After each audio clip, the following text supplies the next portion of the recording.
Coercive control can include isolating you from friends, family, or both. Coercive control can include the pattern of stalking, that is either physical stalking, cyber stalking, putting tracking devices on your car, convincing you that you need to share phone locations. They're saying it's out of concern, but it's actually to control your whereabouts. It can also include hacking, so hacking into your Wi-Fi, into your bank accounts, into any devices that you might have. Threats to harm, this could be threats to harm your pet, threats to harm you, threats to harm your children. It can include financial abuse, and majority of coercive control cases have that aspect of financial abuse. And the financial abuse is a spectrum, meaning it is not always that you are being controlled as to how much money you make. They're blocking you from actually working or ruining opportunities for you. It can also include convincing you to be the stay-at-home parent. You don't have access to the joint account and they go work and make all the money and say that you have access, but you really don't. But it could also be that you are making all of the money and they're just unwilling to work and increasing the debt. It can include sexual and reproductive coercion. So forcing you, whether physically, emotionally, or verbally, to be intimate with them. Forcing you to have children, hiding your birth control. It can also include threatening your immigration status.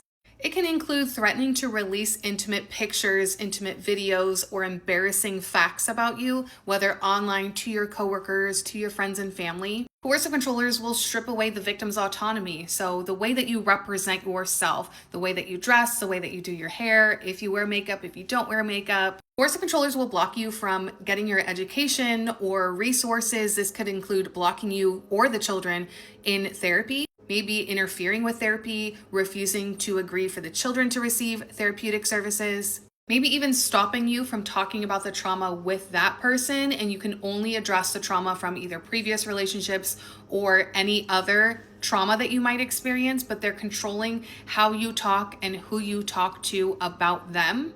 And when your coercive controller feels like they are losing that control over you, that you are this caged bird that's now finding a little bit of freedom, they typically do escalate to physical violence. That could be physical violence to the children, that could be physical violence to you, that could be physical violence to your new partner.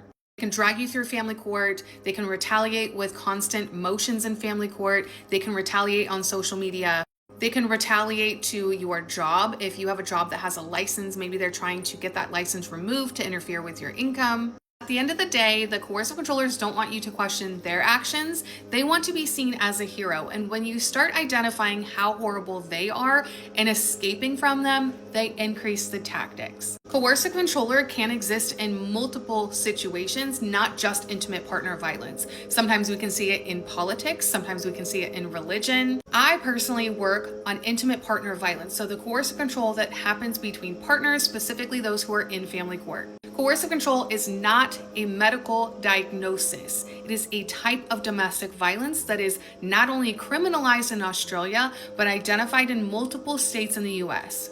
And there's a growing list of those states that have codified coercive control, and there's multiple states that are in the process of codifying coercive control. Now, just because coercive control is codified does not necessarily mean that every court professional and every therapist or even every social worker is truly educated on coercive control. Some states might require training as soon as a bill or a law is passed, and some don't. Coercive control is death by 1,000 paper cuts.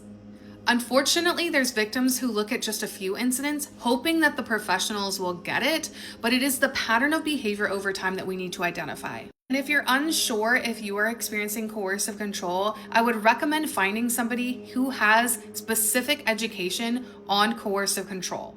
And I would also ask them how many years that they have specialized in coercive control specifically. Because if they are someone who has done recent trainings, they may not fully understand.